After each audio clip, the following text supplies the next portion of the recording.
noite, igreja. Melhor agora, né? Por quê? Porque Jesus está aqui com a gente, aí fica mais gostoso ainda. Amém? Abriu a sua Bíblia comigo em Mateus capítulo 5, versículo 38. Amém?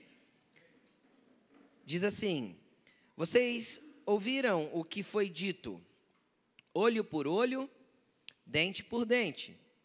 Mas eu lhes digo, não resistam ao perverso. Se alguém ferir a tua face direita, ofereça-lhe também a outra. Se alguém quiser pleitear contigo e tirar-te a túnica, deixe com ele também a capa. Se alguém te forçar a caminhar com ele 1 milha, vai com ele 2. Dê a quem te pede. Não vire as costas àquele que deseja pedir-lhe algo emprestado. Feche a sua Bíblia e preste atenção aqui em mim.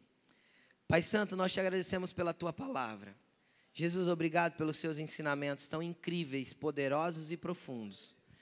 Jesus, nós te pedimos que esse ensinamento venha se manifestar de forma completa no nosso coração nessa noite, para que possamos sair daqui entendidos daquilo que o Senhor é e daquilo que o Senhor tem para nós. Pedimos que o Senhor venha com um tempo de graça, amor, misericórdia e cura. Pedimos também, Senhor, que a tua palavra entre como uma espada poderosa de 2 gumes, até o ponto de dividir alma e espírito, juntas e medulas, e que ela seja apta para discernir os pensamentos e as intenções do coração. Nós te adoramos e te louvamos pela oportunidade de compartilhar da tua palavra, neste tempo, neste lugar, em nome de Jesus. Amém. Amém? É muito interessante que se nós entendermos a importância que tem Mateus capítulo 5, 6 e 7, e o quanto esses 3 capítulos são importantes para a nossa vida espiritual, nós leríamos esses capítulos pelo menos uma vez por semana. Por quê? Porque se nós nos introduzirmos, por exemplo, na cultura judaica, o judeu tem um livro chamado Torá, que é os nossos 5 primeiros livros da Bíblia. É o livro da lei. E aquilo norteia toda a vida judaica. Toda a movimentação deles é pautada a partir da Torá. E quando Jesus chega na terra, ele vive num ambiente assim, onde a Torá dá todos os nortes de direção, com exceção daquilo que o Império Romano já tinha deturpado, corrompido e exigido que fosse diferente. E o sermão que os tradutores aqui colocam como Sermão do Monte, né? É assim que ele está descrito.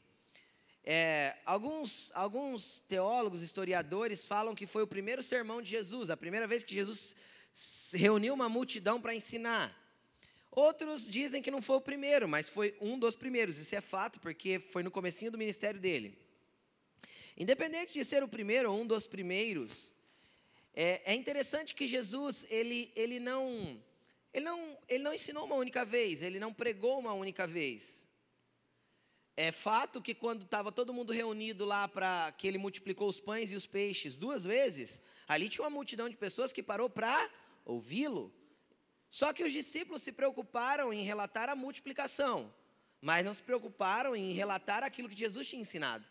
Quem consegue entender o que eu estou dizendo? Então eu entendo que a inspiração do Espírito sobre a vida deles de relatar exatamente o que era importante em cada ocasião, nos deixou um norte daquilo que Jesus estava mostrando. E aqui é muito nítido como Mateus e Lucas, né? Mateus relata com detalhes e Lucas pega umas partes, as partes principais, e é relatado esse ensinamento. O outro ensinamento de Jesus que é relatado já não foi um ensinamento público, né? Porque esse foi um ensinamento para uma grande multidão. Então isso mostra a importância que ele tinha. Já o outro ensinamento foi uma aula de discipulado. né? Jesus estava só com os 12 tinham algumas dúvidas, perguntaram a respeito do fim dos tempos, e Jesus pega e fala assim, então senta aí que eu vou ensinar vocês. E ali estavam os 12 discípulos só, e ele ensinou para os 12. Olha, no Mateus capítulo 24, no final dos tempos vai acontecer isso. Mas o único sermão público, a única pregação pública de Jesus relatada na Bíblia é essa aqui. Mateus capítulo 5, 6 e 7.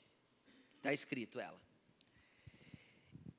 E ela é para nós um norte completo daquilo que nós temos que viver. Não que o resto da Bíblia não seja importante, toda a Bíblia é importante, tudo nos mostra o caráter de Deus, a movimentação de Deus, padrões de movimentação tanto de Deus quanto do inimigo, padrões de movimentações de homens de Deus. A Bíblia toda nos dá um norte muito bom do que Deus quer que nós façamos. Na verdade, todo o norte, né? Toda a direção do que Deus quer que nós façamos. Mas isso aqui, ele é um condensado dos pontos principais. Quem consegue entender? Imagina você pegar, sei lá, a Constituição Brasileira e fazer um resumo dos principais tópicos. O Sermão da Montanha é isso. O Sermão do Monte é isso. Então é muito, muito, muito, muito importante. Quem consegue entender o que eu estou falando? Amém? Mas não é isso que eu vou falar. Calma que eu vou chegar. Eu só estava dando uma introdução só. Jesus começa esse pedacinho, esse trechinho, né, do Sermão da Montanha. Ele começa citando a Torá. Ele começa citando a lei. Porque lá na lei, eu não peguei o endereço, não lembro o endereço, eu acho que é Êxodo ou Levítico, eu acho que é Levítico. Está escrito, olha, se alguém ferir o seu irmão e lhe tirar um olho, arranca o olho de quem feriu. Se alguém ferir o seu irmão e lhe tirar uma mão, arranque a mão de quem feriu. Isso era a lei. E aí Jesus vem ensinando, olha, não está escrito, olho por olho, dente por dente? Eu, porém, vos digo. E eu gosto muito, para mim, a palavra-chave nesse texto. Qual que é a palavra-chave nesse texto? Porém. É como se Jesus dissesse, olha, estava escrito assim, se vingue, faça o outro pagar. Entretanto, agora, a partir daqui, eu vos digo. Não vai ser mais assim. Entenderam? Então a palavra-chave aqui é o porém, porque o porém de Jesus muda a história, amém? Eu não merecia nada, porém Ele me amou. Vocês conseguem entender isso ou não? Eu não era ninguém, porém Ele me amou. Eu era sujo e envolvido com o pecado, porém Ele me quis. Você pode estar vivendo o que você quiser, querido, porém Ele te quer. Porém Ele te ama. E o porém de Jesus muda a sua história. E o porém de Jesus coloca uma vírgula no que às vezes a lei do pecado estava tentando te matar e a lei da justificação vem te salvar nessa noite. Amém? Quem crê nisso diz um amém bem forte. Isso é lindo, gente. E a palavra aqui chave é porém. Ele fala assim, ó, estava escrito assim. A lei dizia assim, porém eu estou dando um novo mandamento, vírgula. E Jesus é tão bom em colocar vírgula na vida da gente, não é? Porque o diabo, ele é pai do ponto final. E Jesus, Ele é o Senhor da vírgula. Você nunca ouviu assim dele, né? Nem eu tinha falado, nunca tinha pensado nisso. É o Espírito Santo que deu agora. Né? O diabo é pai do ponto final. Por quê? Porque ele quer acabar com a tua história. Mas Jesus sempre tem uma caneta para pôr uma vírgula e falar, não acabou, eu continuo escrevendo. Amém? Eu continuo escrevendo porque ele vai ser exatamente o que eu quero que ele seja. Amém? Mas vamos lá, vamos para a palavra. Jesus falou assim, olha, se alguém, eita palavrinha dura, para mim do Sermão do Monte é a palavra mais dura que tem esse pedacinho aqui. Se alguém bater na sua cara, de um lado, você vai dar o outro. E aí em seguida ele fala, se alguém te rouba a túnica, dá a capa. E se alguém te obriga a caminhar com ele 1 milha, vai 2. E aí o Senhor começou a ministrar algumas coisas no meu coração e preste atenção. Isso aqui são níveis de entendimento e de crescimento que nós temos que ter com Jesus. Quando nós começamos a andar com Jesus, nós somos justificados do pecado, amém? Jesus põe um porém na nossa vida. O pecado podia te matar, porque a Bíblia diz claramente, o salário do pecado é a morte, mas o dom gratuito de Deus é vida. Então o que aconteceu? O pecado que habitava em nós matava o nosso homem interior, nosso homem espiritual, ou tem matado. Não sei qual a condição que você tem vivido. Tem nos levado para longe de Deus, tem nos feito viver distante, desconectado daquilo que Ele tem para nós. E Jesus vem e coloca um porém na nossa vida. Só que depois do porém, existem algumas coisas que Ele quer fazer.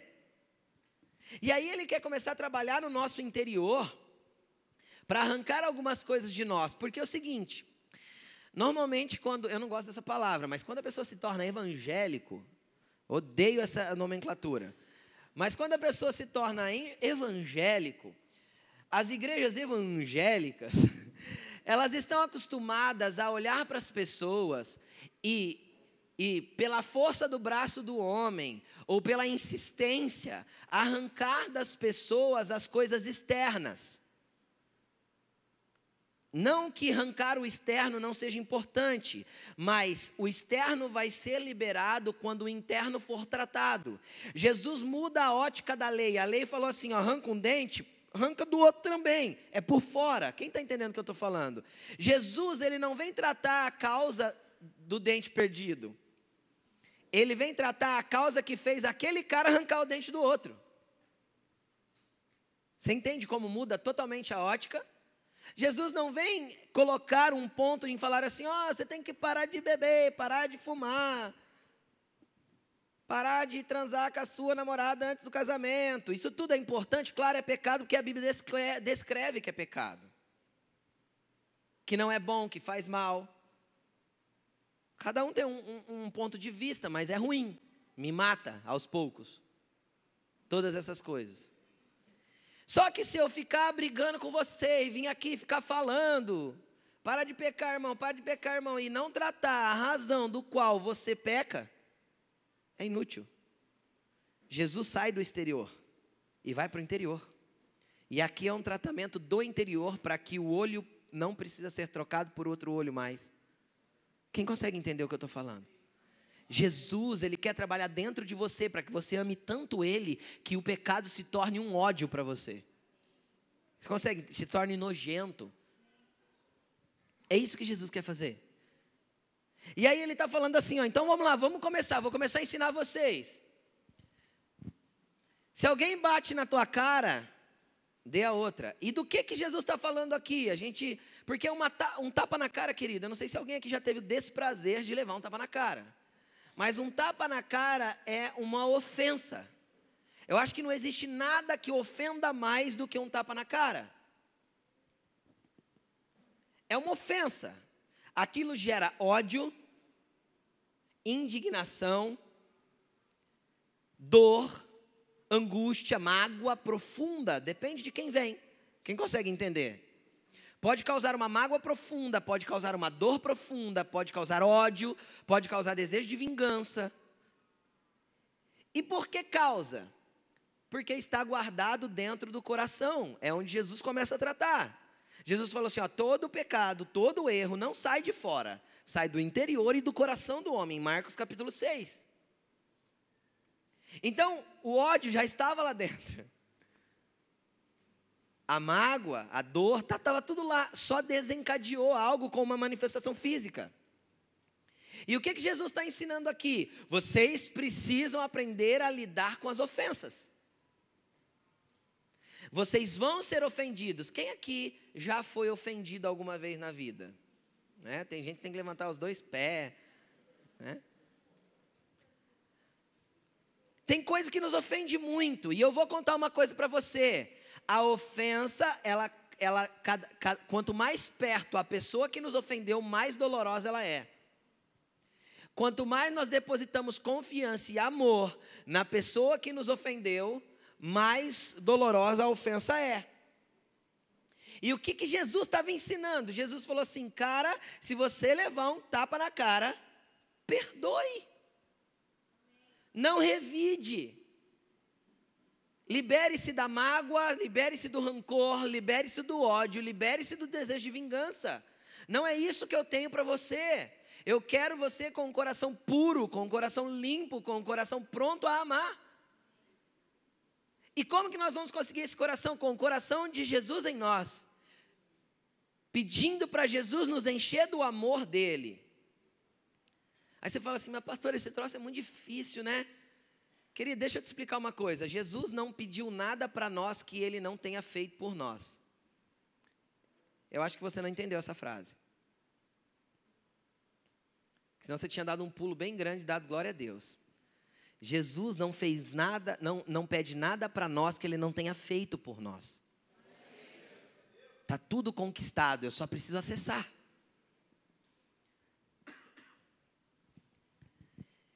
Então aí ele vem ensinando, olha, você apanhou, e detalhe é o seguinte, ó, você apanhou, perdoe.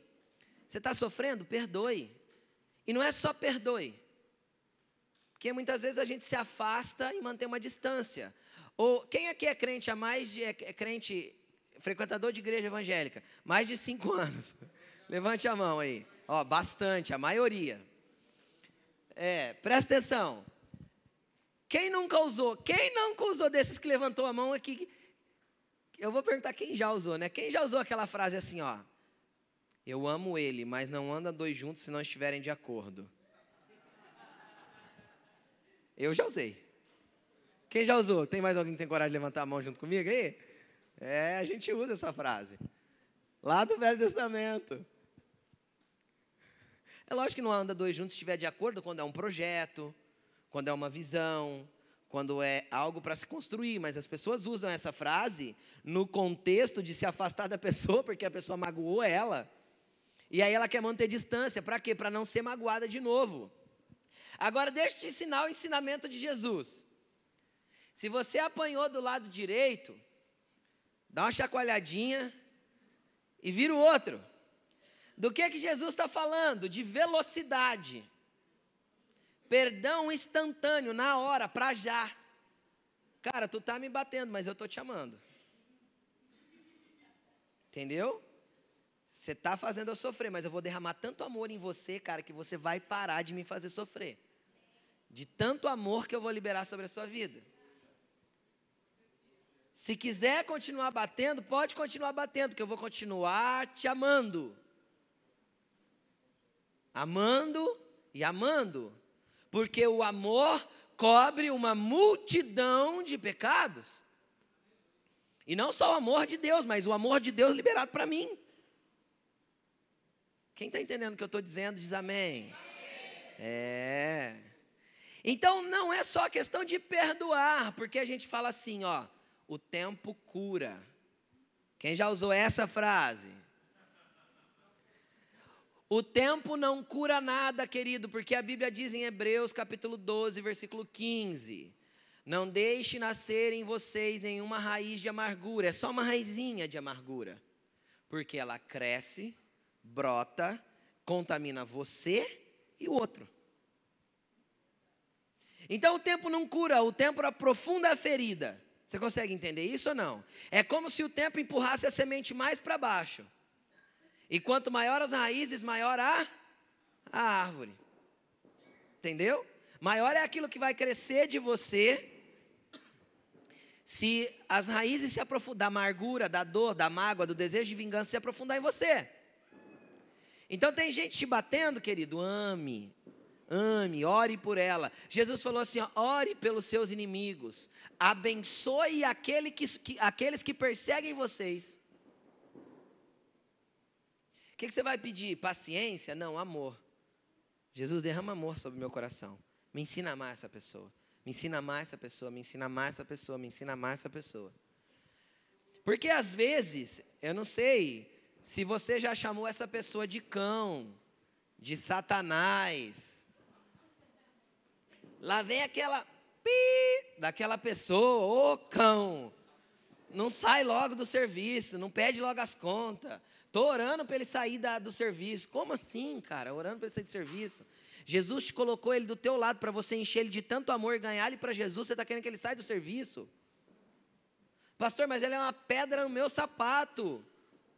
Querido, Jesus te faz flutuar, então continua flutuando com Jesus, mas ame.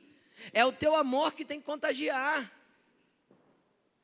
Esse é o ensinamento do nosso Jesus. E por que Jesus ensinou a vencer as ofensas? Porque eu entendo que todas as vezes que o Senhor quer nos levar para um ambiente espiritual diferente, Ele vai tratar primeiramente a capacidade que nós temos de amar e perdoar. É o primeiro ponto que é tratado. Se nós não tivermos a capacidade de amar e perdoar, Ele não pode nos dar lugares espirituais para avançar. Quem consegue entender o que eu estou falando? Isso é tão importante, que isso está escrito no Pai Nosso, isso está escrito nos 2 versículos depois do Pai Nosso, isso está escrito um montão de vezes nos Evangelhos. Jesus dedicou Mateus capítulo 18 inteiro para falar a respeito de ser ofendido, ter um coração puro e perdoar. Lê Mateus capítulo 18. É algo que os discípulos falaram, uau, isso é importante, vamos retratar. Entenderam? Tem um capítulo inteirinho na palavra tratando só dessa questão, porque é a primeira ruptura que temos que fazer. Queridos, você já parou para perceber que quanto mais você tem mágoa, mais você tem dor, mais você se aprofunda no rancor, mais você se sente depressivo, mais você sente ódio, mais a coisa fica ruim para você?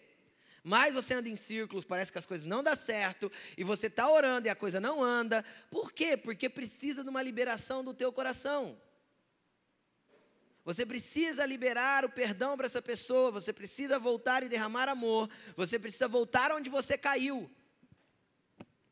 Volta, se arrepende, porque você deixou o primeiro amor. Entenderam? Então é uma chave. O saber perdoar rapidamente te faz avançar em Deus.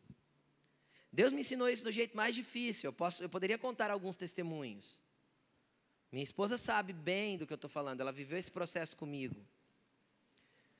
Mas hoje Deus tem me dado uma dádiva tão grande que, independente do nível de ofensa, eu consigo resolver muito rapidamente no meu coração. Muito mesmo. Minha esposa está aí de testemunha para isso. Mas Deus me ensinou isso, fazendo com que as pessoas me ofendessem muito. E aí naquele culto de domingo, eu ali de olhos fechados, falando com o papai fala assim, vai lá e pede perdão. Eu falo, Jesus, não fui eu. Não fui eu, Jesus. Ele falou assim para mim, eu sei, mas eu estou te mandando ir pedir perdão. E eu falo, tá bom. E eu fui. E isso não foi uma vez só não. E Jesus foi ensinando, e foi ensinando, e foi ensinando. E várias coisas foram acontecendo. E eu fui passando de nível, e foi subindo a fase. E o chefão foi ficando mais difícil, sabe? Mas nós temos que ter um coração limpo. E perdoar rápido. Entendeu? Porque tem gente que é especialista em bater de volta, né? Não tem? Deu, tomou. Puf, puf. Não é assim? Bateu de um lado, estou levando do outro. Oh, Jesus. Fala, levanta a mão para o alto e fala assim, Jesus, ensina eu. Fala para ele. Ensina eu, Jesus. Amém? Vamos continuar. Olha que interessante. Quando você vence a questão das ofensas, presta atenção como isso é profundo. Quando você conseguiu vencer a questão das ofensas, Jesus dá um próximo nível. Ele fala assim, se alguém te roubar a túnica, dê para ele a capa. Se você pensar isso no natural, eu vou te explicar o contexto, você vai entender que não é bem isso. Você pensar isso no natural, você fala assim, você fica pensando assim, estou lá no calçadão andando, alguém chega em mim e fala assim, passa o celular. Eu falo, leva a carteira também.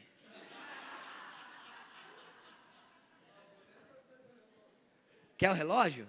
Tênis? A verdade é que Jesus está nos levando para entender um ambiente espiritual interessante aqui. Muito interessante. Por quê? Porque ele fala de túnica e de capa. E eu quero te explicar a veste judaica para você entender que isso não faz sentido algum. no natural. Como assim não faz? Não faz, você vai entender que não faz. O que era a túnica? A túnica era a peça que cobria o corpo. Normalmente usava-se só um calção, feito do mesmo pano da túnica por baixo, tanto o homem quanto a mulher, e jogava-se a túnica por cima. A túnica era comprida, algumas mais longas, outras assim no joelho para homem, mulher não, tinha que ser longa, até embaixo. E o homem usava um cordão azul na altura dos lombos, né? Onde a gente usa o cinto, ele usava um cordão azul. Por quê? Para identificar que era um homem, porque você olha, acaba sendo tudo igual, quem consegue entender? Então o homem usava o cordão e a mulher não, justamente para não marcar as curvas da mulher. Então o homem usava o cordão, a mulher era o vestido reto. E isso era uma túnica. E a túnica, ela era dividida em duas partes, mas feita numa única peça. Era algo que você vestia de um todo, entende ou não? Você jogava por cima. E é interessante que essa túnica, quando ela era vendida, ela não tinha o buraco do pescoço. Você fazia. Porque dependia do tamanho da sua cabeça, do jeito que você queria, podia ser em V, podia ser redondo, cada um fazia ao seu gosto o buraco do pescoço. Quem consegue entender? Fazia o corte do pescoço. Então, ela era vendida sem o buraco. Isso caracterizava uma túnica nova. Uma túnica nova não tinha que ter o buraco do pescoço. Quem consegue entender? Então, só tinha o buraco dos braços. Ou, dependendo da túnica, tinha uma manga, o que não era comum. O normal era ter só o buraco, era um saco mesmo, assim. Entende? E ela é feita de alguns materiais conforme as posses, né? Tinha de linho, que era mais chique, vamos dizer, e tinha outros materiais até chegar ao pano de saco, que você já ouviu um monte de vezes na Bíblia. Por que o pano de saco? O pano de saco ele só era usado em momentos que a pessoa estava extremamente triste, ou em jejum, ou algo que ela tinha que matar a sua carne. Por quê? Porque o pano de saco pinica. É incômodo, ele é desconfortável. Sabe aquela coisa, eu não posso esquecer que o momento não está bom? Entenderam? É para isso o pano de saco. E aí, conforme as posses da pessoa, o pano era diferente. Pano de saco ninguém usava no dia a dia, porque não era possível. Mas tinha 3 tipos de pano, eu não lembro agora, gente, não anotei. Mas tinha 3 tipos de pano, eu sei que o mais top era o linho. E o que acontece? Existia o manto, ou a capa. Entendeu? E o manto era algo interessante, porque assim como a túnica era uma peça extremamente necessária. Por quê? Porque a única peça de frio era o manto.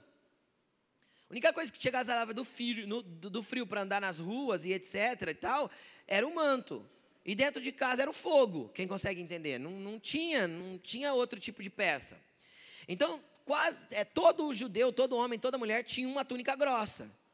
Uma túnica feita normalmente de um pano grosso e bastante lã por cima, para aquecer. Só que, no tempo de calor, isso não podia ser usado. A pessoa cozinhava dentro daquilo. Quem está entendendo o que eu estou falando? Então,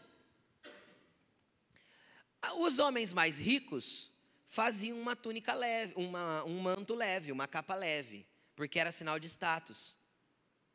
Porque era muito caro ter um manto leve. E alguns usavam ele durante todo o dia, porque eram tipo assim, sacerdote andava de manto o tempo todo, Jesus andava de manto o tempo todo, tá bom? Tem gente que pensa que Jesus não tinha dinheiro. Querido, Jesus não viveu os prazeres dessa terra, mas dinheiro ele tinha. A Bíblia diz que ele tinha mulheres que sustentavam o ministério dele. E, bom, eu poderia dar diversos textos para ver que o ministério de Jesus era próspero. O dia que quebraram o vaso de alabastro, sabe quanto custava o vaso de alabastro que Maria quebrou? Eu já fiz as contas em denário. Dava mais ou menos 16 mil reais. E ela quebrou ali nos pés de Jesus. E Judas veio ficar bravo. Porque Judas era o tesoureiro que passava a mão.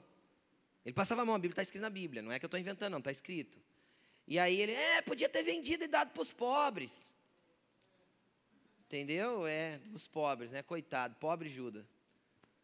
Pobre de espírito. E Jesus tinha a túnica de linho, Jesus tinha o manto que ele andava. A mulher do fluxo de sangue tocou na orla do seu manto. Jesus andava com um manto. E esse manto mais leve, normalmente ele tinha mangas. Então ele ficava aberto, encaixado pelas mangas. Agora preste atenção no que eu vou te falar. Jesus falou assim, ó, se alguém roubar a tua túnica, dê para ele a capa. Fala uma coisa para mim, qual que seria o ladrão burro que iria roubar a túnica, velho? Por quê? Porque a túnica custava 1/3 do preço do manto. E qual que é mais fácil arrancar do cara? Imagina o cara vestido com um sacão, você tem que catar lá na barra, arranca a túnica aí, vai. Você consegue entender o que eu estou falando ou não? Ou você puxar a capa dele, que só está nos braços. Seria muito mais fácil arrancar a capa do que arrancar a túnica. Só que Jesus não fala, se alguém roubar o teu manto, a tua capa, dá para ele a túnica. Jesus não falou assim. Jesus falou, se alguém roubar a tua túnica, dá para ele a capa. Do que Jesus está falando? Quando nós vencemos a ofensa, nós somos inseridos com uma nova vestidura no mundo espiritual. Com novas vestes. Eu não sei se você entende isso, mas eu vou te explicar de uma forma simples, para que seja simplório na tua mente o entendimento. Nós somos identificados no mundo espiritual pelas vestes espirituais que usamos. O reino dos céus nos conhece, nos identifica, e o mundo espiritual, o Satanás e os seus demônios, nos identificam pela roupa espiritual que usamos. Tá? Isso é real. E quanto mais, é o que para mim aconteceu no Éden. Para mim, Adão não estava pelo Adão. Estou sendo sincero. Tem teólogo que vai discordar de mim. Eu não estou aqui para falar heresia, eu estou te dando o meu ponto de vista. Adão não estava pelado. Não estava. Ele usava roupas espirituais que o próprio pai tinha dado. Quem consegue entender o que eu estou falando?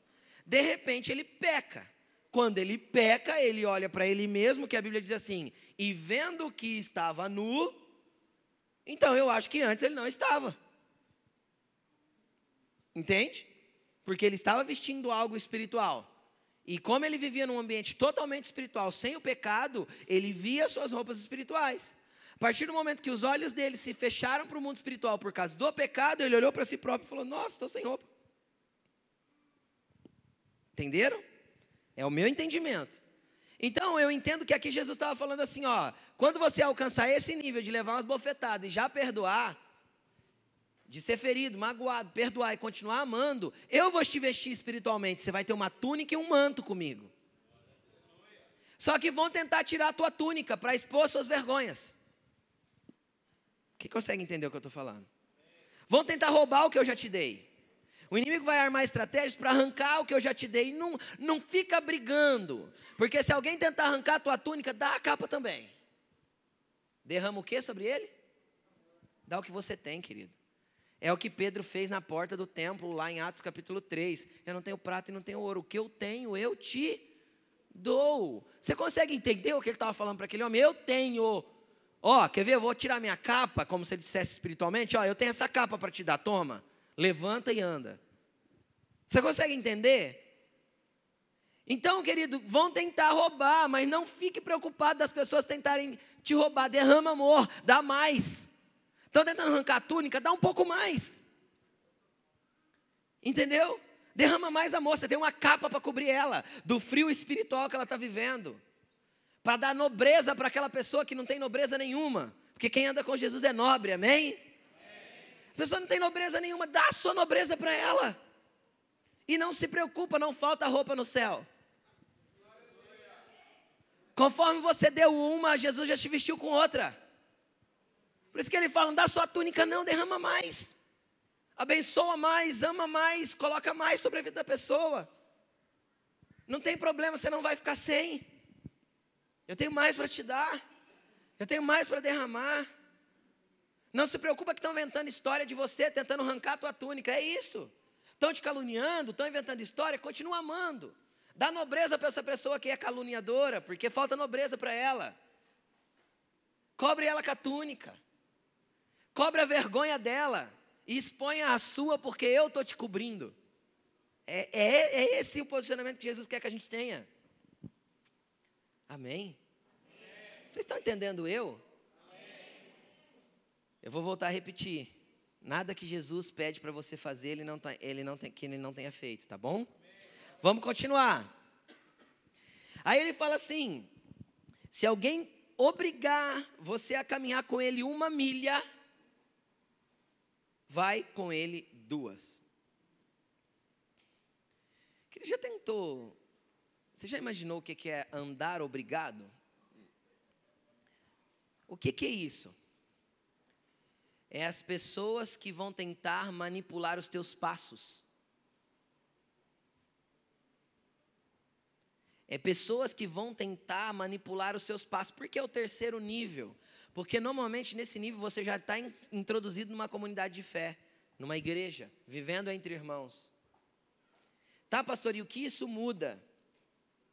O que isso muda? Isso muda que, infelizmente, nós vivemos num ambiente onde existe pessoas que amam manipular pessoas. Líderes que amam tentar forjar os passos das pessoas e obrigar elas a caminharem num lugar onde elas não querem ir. Entenda uma coisa: nenhum de vocês é ovelha minha, graças a Deus. Vocês são todas ovelhas de Jesus. Porque Jesus disse: eu sou o bom pastor e dou a vida pelas minhas ovelhas. Não tem... Se você, querido, já é cristão faz tempo, faz favor, leia o Novo Testamento com essa perspectiva que eu vou te dar agora. Não existe no Novo Testamento nenhum homem, nem Pedro, nem Paulo, nem João, nem Tiago, nem Bartolomeu, nem ninguém que tenha chamado algum outro homem de ovelha. Só Jesus. Porque ele falou assim: ó, as minhas ovelhas ouvem a minha voz e me obedecem. Ele está falando dele. Ele está falando dele. O que Jesus mandou eu fazer? Eu, humano, você, discípulos. Ide e fazei discípulos, que depois se tornam filhos espirituais. Mas Jesus mandou fazer discípulos, não ovelhas. Por quê? Porque ovelha a gente trata com cajado e manda para ela onde ela tem que caminhar. Não é Jesus que dá a ordem. Quem consegue entender o que eu estou falando? Ovelha, se ela saiu do caminho, você dá uma pancada nela. Entendem o que eu estou falando? Aí só faltou pôr um chapéu, né? Para virar fazendeiro.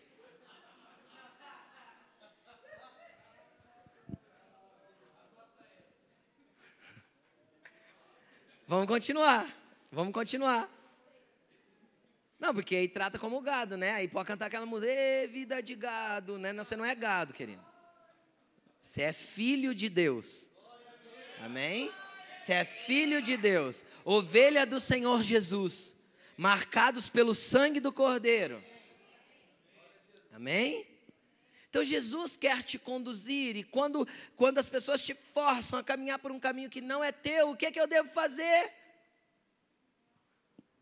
E 1 a mais, querido, não é para brigar. Você consegue entender o que Jesus está ensinando? Não briga, não é você que está errado.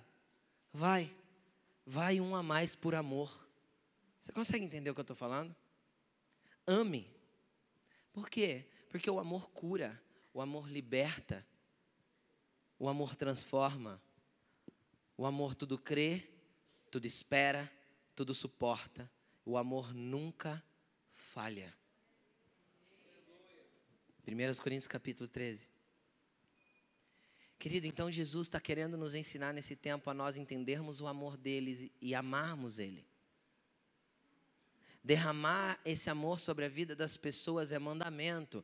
Olha, do mesmo jeito que você ama a Deus, de toda a tua alma, coração e entendimento, você também deve amar o próximo. Chacoalha o ombro do teu irmão e fala assim: ame, irmão. Pode começar amando eu. Fala para ele.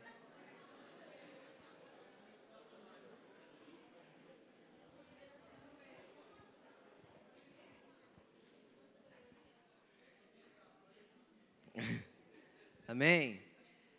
Agora, Cutuca o seu irmão de novo e fala assim para ele: faça discípulos, irmão.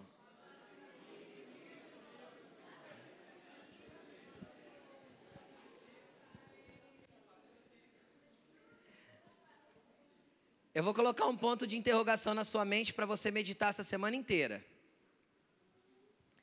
Se Jesus mandou fazer discípulos, onde estão os seus discípulos?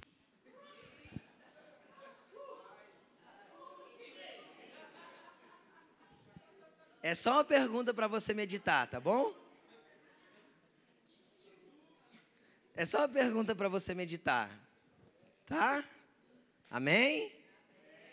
Se Jesus mandou fazer discípulos, onde estão os seus discípulos? Porque ele não falou para os pastores. Ele falou para os discípulos fazerem discípulos. E eu também sou um discípulo. Está entendendo ou não? Amém? Então vamos continuar. Agora eu quero trazer um entendimento. Lembra que eu falei que Jesus não pede para você fazer nada que ele não tenha feito? Veja bem. Jesus não foi ferido na face, não foi um tapinha que ele levou. Foi murros. Cuspido. E aí ele olhava e falava assim: Pai, perdoa porque eles não sabem o que fazem. Jesus, ele não foi arrancado só da sua túnica. Historicamente é provado, ele ficou nu. Sem nada. Porque nos nossos desenhos tem um paninho. Não tinha paninho, querido. Era a exposição da vergonha pública. Jesus foi arrancado da sua capa, foi arrancado da sua túnica. E eu vou falar o que aconteceu. A capa cortaram em 4, de tanto valor que ela tinha. Os 4 soldados dividiram. E a túnica? A túnica eles olharam e falaram: nossa, essa túnica é muito top, não dá para cortar, porque ela não tem nenhuma costura. Ela era tecida num único tecido.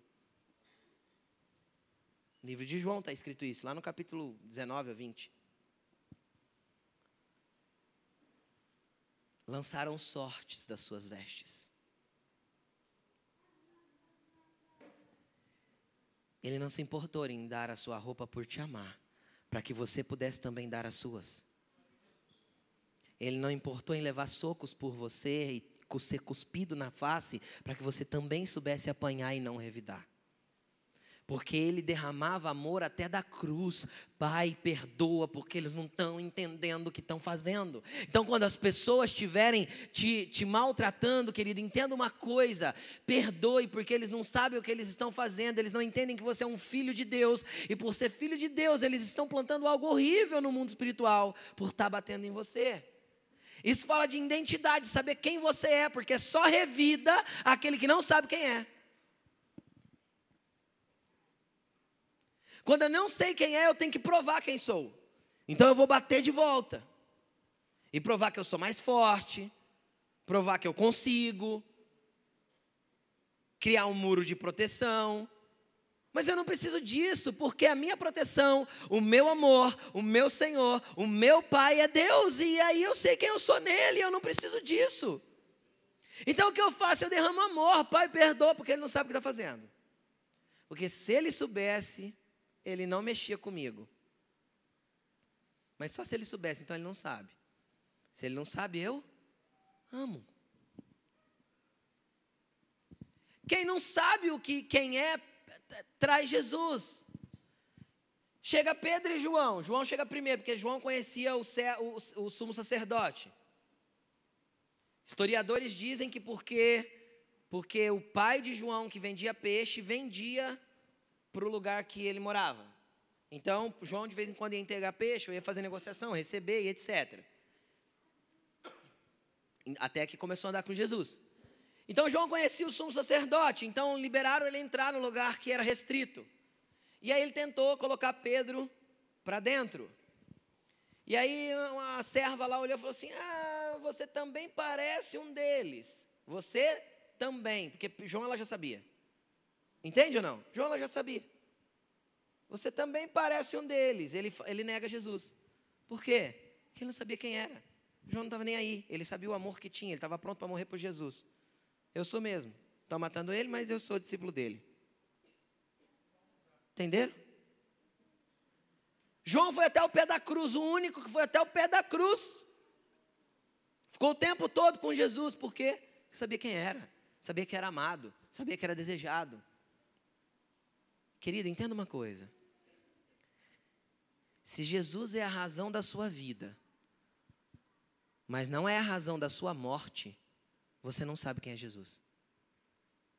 Você só pode viver por algo que você esteja disposto a morrer por ele.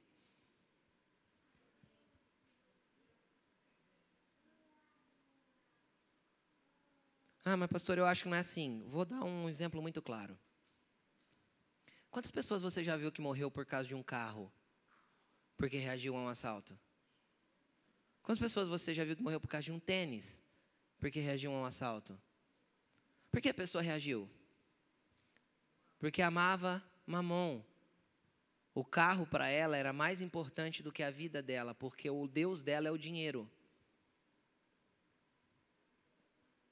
Você consegue entender isso? Querido, você deve amar Jesus até o ponto de estar disposto a entregar a vida por amor a Jesus. Jesus tem que ser a razão da sua vida e da sua morte. É esse o nível de amor que você tem que ter por Jesus. Se Jesus não é a razão para você entregar a sua vida, então questione-se se Jesus é realmente teu Deus. Jesus já era Deus de João. Por quê? Porque João se sentia amado. Como que ele se auto-intitula no evangelho que ele escreveu? O discípulo a quem Jesus, ele se sentia amado. Ele se sentia amado. Você acha que Jesus não amava os outros? Jesus amava todos igual. E por que ele fala dele próprio, o discípulo a quem Jesus amava? Porque ele se sentia amado. E por ser amado de Jesus, ele estava pronto para morrer por Jesus. Não só para viver por ele. Então ele vai para o pé da cruz. Se alguém chegasse e falar assim, você é discípulo dele, né? Ele falava, eu sou. Você vai ter que morrer também. Não tem problema não. Eu sei que ele me ama. Acho que João, se alguém chegasse em João nessa hora e falasse assim, você vai morrer também. Ele fala, cara, o ladrão que nem conhecia ele direito foi para o paraíso com ele, imagina eu. Entendeu? O ladrão que ele nem conhecia direito foi já para o paraíso com ele, imagina eu, cara. Andei com ele 3 anos e meio. Ele é meu brother, ó. É nóis. Vou morar com ele já. Vou te contar o que aconteceu. João foi o último que morreu dos 12, tá? Por quê? Porque era amado. Tentaram, historicamente, isso não tem na Bíblia, isso é história. Arqueologia, pesquisas, historiadores.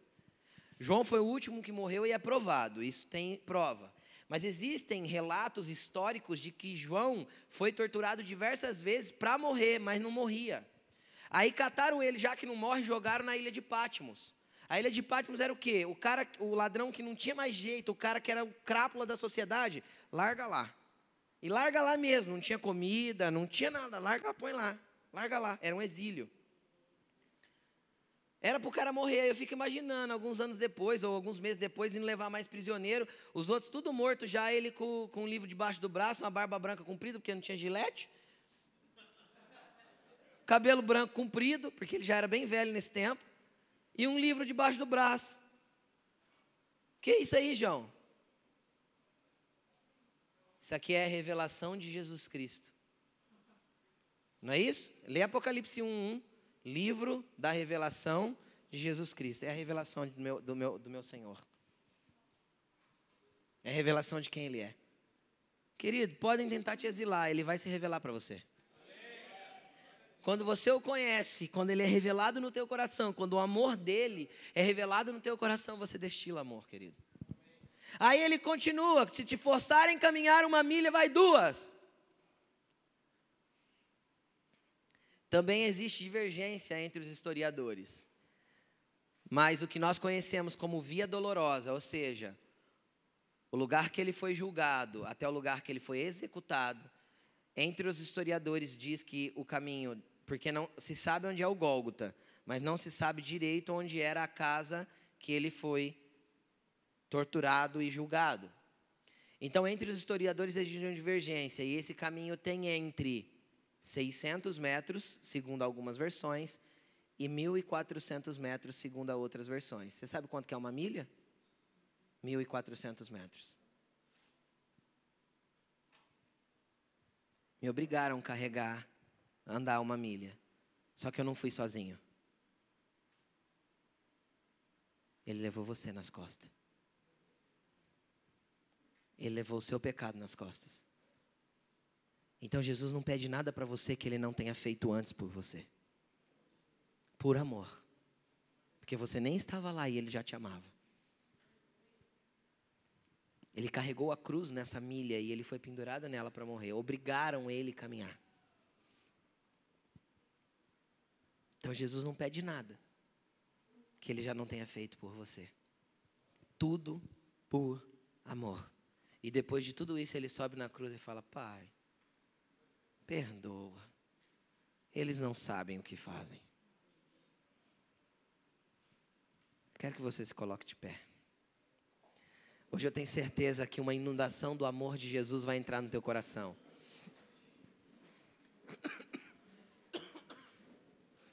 Hoje eu tenho certeza que uma inundação do amor de Jesus vai entrar no seu coração. Teu coração vai se incendiar por esse amor. Teu coração vai queimar por esse amor. Teu coração vai queimar entendendo o quanto Ele te ama e o quanto você é precioso para Ele. E o quanto Ele já fez para te resgatar e para te dar a capacidade de amar também. Ele quer te encher da capacidade de amar. Eu quero que você coloque a mão sobre o seu coração. Porque do coração do homem procedem todos os caminhos da vida. Eu quero que nessa hora você comece a orar pelo seu coração e falar: Jesus, meu coração tem tantos desejos ruins. Meu coração tem tanto desejo de se vingar, de sair xingando, de meter o pé, de matar, de fazer tudo errado, Jesus. Fala para Ele: meu coração, eu acho que ainda falta o Senhor aqui dentro. Fale isso para Ele. Eu não quero me vingar, Jesus, eu quero amar. Eu quero amar, quero amar, eu quero amar, eu quero amar, eu quero amar, Jesus. Se alguém esbarrar em mim, eu quero derramar amor, de tão cheio do teu amor que eu vou estar. Você que nessa noite precisa sentir desse amor e quer sentir e entender esse amor de Jesus. E você também que quer o teu coração limpo, porque você sente que algumas coisas pesadas estão aí dentro. Sai do teu lugar e vem até aqui para frente. Você que quer uma porção dobrada desse amor e quer ter esse entendimento desse amor de Jesus, vem. Vem, porque Jesus quer derramar mais amor sobre o seu coração. Vá falando com Jesus, Ele está neste lugar. Vai falando: Jesus, meu coração. Vai falando para Ele: Jesus, o meu coração precisa muito de Ti. Vem, vem, vem. Vai falando: Jesus, eu quero Te amar mais. E eu quero mais amor derramado sobre mim, até o ponto que eu Te conheça e consiga derramar sobre as pessoas desse amor. Vá se abrindo para Ele, fala com Ele. Às vezes faz muito tempo que você não fala com Jesus, querido. Não precisa de uma palavra bonita ou de um linguajar polido. Você precisa de um coração aberto para entender esse amor sobre a sua vida. Vá falando com Ele. Você que está no banco, querido, se você já entende esse amor, fala para Jesus: Jesus, eu preciso de mais desse amor sobre a minha vida. Eu preciso de uma porção dobrada desse amor sobre mim. Vá falando com Ele, não fique de olhos abertos, não assista nada agora. É tempo de você se conectar com Jesus. É o momento de você se conectar com Jesus. Não fique indiferente, não fique longe.